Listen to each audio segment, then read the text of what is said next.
दोस्तों, मैं हूं आपके साथ विजय विद्रोही। तो राहुल गांधी कांग्रेस को नए सिरे से खड़े करने में लगे हैं। ये बीजेपी के लिए अच्छी खबर नहीं है। ये सोनिया के वफादारों के लिए, बुजुर्ग नेताओं के लिए भी अच्छी खबर नहीं है। लेकिन कुल मिलाकर इसका निचोड़ क्या है?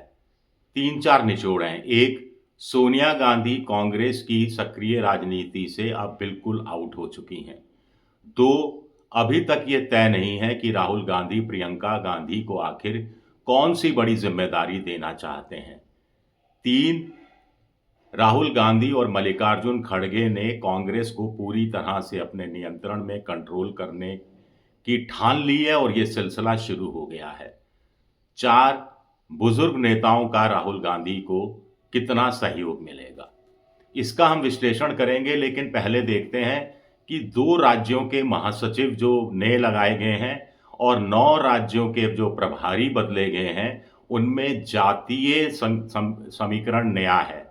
उसमें सामाजिक न्याय, जिसकी राहुल गांधी दुहाई देते रहे, उसको अमल में लाने की कोशिश की गई है। कांग्रेस के एक नेता का कहना है कि अगर राहुल गांधी विचारधारा के स्तर पर जातीय सर्वे की बात कर रहे हैं, दलितों की, आदिवासियों की, ओबीसी की, माइनॉरिटी की बात कर रहे हैं, तो इसका सिलसिला तो घर से शुरू करना होगा। राहुल गांधी कहते रहे हैं कि सिर्फ प्रतिनिधित्व नहीं चाहिए, भागीदारी चाहिए, नियंत्रण चाहिए, पावर चाहिए। तो अब देखिए, जो 11 नई नियुक्तियां हुई हैं, उसमें से 5 ओबीसी से हैं, एक दलित है, एक आदिवासी है, एक माइनॉरिटी से है, मुसलमान है, और सिर्फ 3 सवर्ण हैं। तो कांग्रेस सिर्फ सवर्णों की पार्टी है, कांग्रेस सिर्फ मुसलमानों की पार्टी है, इस धारणा को बदलने की कोशिश करने में मल्लिकार्जुन खड़गे और राहुल गांधी लग गए हैं। अब देखिए, 9 राज्यों के प्रभारी बदले हैं, 2 राज्यों में महासचिवों को बदला गया है। भूपेश बघेल पंजाब के महासचिव ओबीसी, सैयद नासिर हुसैन जम्मू कश्मीर के महासचिव मुसलमान, सप्तागिरी शंकर मणिपुर, त्रिपुरा, सिक्किम, नागालैंड के प्रभारी आदिवासी, मूल रूप से उड़ीसा के, अजय कुमार लल्लू उड़ीसा के प्रभारी, मूल ओबीसी, मूल रूप से उत्तर प्रदेश के, बीके हरिप्रसाद हरियाणा, हरीश चौधरी मध्य प्रदेश, गिरीश चौदोनकर तमिलनाडु, ये तीनों ओबीसी। हरीश चौधरी राजस्थान से, गिरीश गोवा से, मीनाक्षी नटराजन तेलंगाना की प्रभारी बनाई गई हैं, ब्राह्मण हैं, तमिलनाडु मूल की हैं, राहुल गांधी की कोर टीम में मानी जाती हैं, ब्राह्मण हैं। के राजू झारखंड के प्रभारी बनाए गए हैं, दलित हैं, पूर्व नौकरशाह हैं और राहुल गांधी की कोर टीम में माने जाते हैं। कृष्णा अल्लाउरू सवर्ण हैं, बिहार के प्रभारी बनाए गए हैं, राहुल गांधी के बेहद करीबी हैं। लेकिन बिहार में तो सवर्ण का ज़्यादा लेना देना है नहीं, कुल मिलाकर 10-12% वोट है। वहाँ तो ओबीसी हैं, मुसलमान हैं, दलित हैं, महादलित हैं, महापिछड़े हैं। वहाँ क्या राहुल गांधी कुछ चूक कर बैठे, ये एक बड़ा सवाल है। रजनी पटेल मराठा हैं, ये प्रियंका गांधी के गुट की मानी जाती हैं। वैसे तो राजीव शुक्ला प्रियंका गांधी गुट के, सोनिया गांधी गुट के, वो बाहर कर दिए गए हैं। दीपक बावरिया, देवेंद्र यादव, मोहन प्रकाश, इन सबको भी बाहर कर दिया गया है। राहुल गांधी ने कुछ दिनों पहले स्वीकारा था कि उनकी दादी पूर्व प्रधानमंत्री इंदिरा गांधी के समय में ओबीसी और दलितों की कांग्रेस में वो सेवा नहीं हो सकी, वो उनके पक्ष में कांग्रेस खड़ी नहीं हो सकी जितना उनको खड़ा होना चाहिए था। मंडल के बाद भी जब मंडल कमीशन की रिपोर्ट लागू हुई थी, कांग्रेस का रवैया थोड़ा ढीला ढाला था। वो इसका विरोध तो नहीं कर रही थी मंडल कमीशन की रिपोर्ट का, लेकिन खुलकर समर्थन भी नहीं कर रही थी। बीजेपी भारी संख्या में पूरी तरह से खुलकर विरोध कर रही थी। उसका लाभ उनको 20-30 साल बाद मिला, वो एक अलग कहानी है, उस पर हम नहीं जाना चाहते। दरअसल देखिए, ये नई बात नहीं है। सिलसिला पिछले लोकसभा चुनाव के बाद एआईसीसी में जो रीशफल हुआ था, वहीं से शुरू हो गया था। उदयपुर चिंतन शिविर को और उसके बाद जो रायपुर में भी शिविर हुआ था, उसकी सिफारिशों को मानने का सिलसिला पिछले साल अगस्त से शुरू हो गया था। एआईसीसी में रीशफल होता है, 75 नए सचिव और संयुक्त सचिव बनाए जाते हैं, जिसमें से 60% या तो दलित, आदिवासी, ओबीसी और माइनॉरिटी वर्ग से आते हैं। तो 60% स्थान वहां दिया गया था।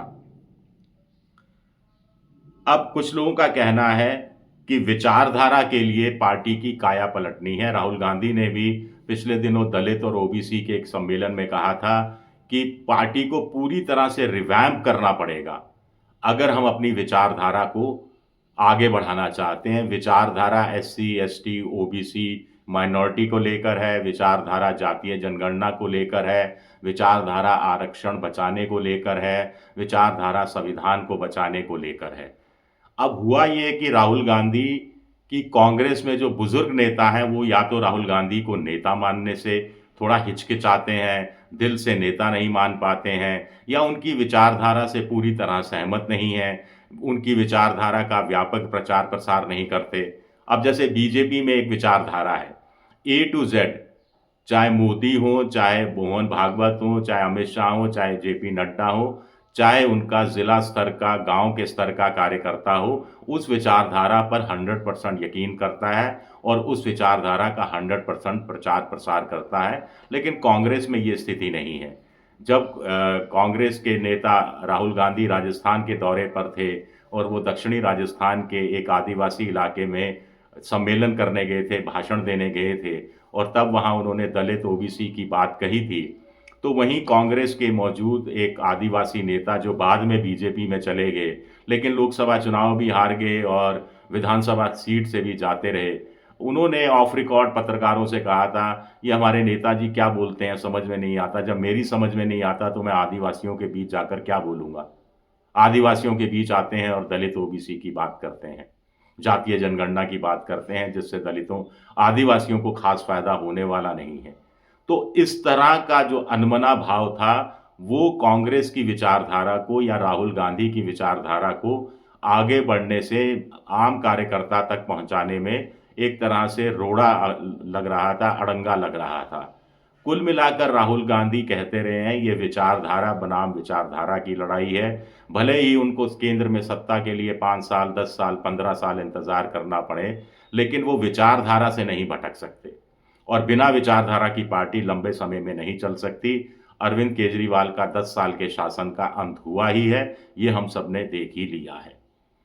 तो अब भूपेश बघेल के सामने ओबीसी नेता पंजाब की बड़ी जिम्मेदारी है और दूसरे कृष्णा अल्लावरू हैं, उनके पास बिहार की एक बड़ी जिम्मेदारी है। ये 2 राज्यों की बात इसलिए कर रहा हूँ क्योंकि एक राज्य में अभी कुछ महीनों बाद चुनाव होना है और फिर पंजाब में कांग्रेस की सत्ता में वापसी की सबसे प्रबल संभावनाएं हैं। यहाँ बड़ा सवाल उठता है कि प्रियंका गांधी को राहुल गांधी कौन सी जिम्मेदारी देना चाहते हैं। रिवैम्प तो कर दिया, जिम्मेदारी दे दी, पद भी बांट दिए, लेकिन क्या जवाबदेही तय होगी? क्या खेमेबाजी ये नए लोग दूर कर पाएंगे या नए सिरे से खेमेबाजी, धड़ेबाजी शुरू हो जाएगी? बुजुर्ग नेताओं का कितना सहयोग रहेगा, कितना सहयोग नहीं रहेगा? नए प्रभारियों को जमाने के लिए कई दौरे खड़गे या राहुल गांधी को करने पड़ेंगे। खड़गे बुजुर्ग हैं, बहुत चला फिरा नहीं जाता, राहुल गांधी दूसरी चीज़ों में व्यस्त रहते हैं, यानी पार्टी की काम में ही व्यस्त रहते हैं, मेरे कहने का मतलब है। लेकिन वो संगठन के स्तर पर मजबूत करने का काम क्या प्रियंका गांधी को सौंप जाए तो राहुल गांधी का थोड़ा सा वक्त भी बचेगा और कुछ दूसरी चीज़ों पर वो ज़्यादा ध्यान केंद्रित कर पाएंगे, ये भी अपने आप में एक बड़ा सवाल उठता है। शुक्रिया, बहुत बहुत शुक्रिया मेरा वीडियो देखने के लिए। पसंद आए तो लाइक कीजिए, सब्सक्राइब कीजिए, शेयर कीजिए। शुक्रिया, बहुत बहुत शुक्रिया।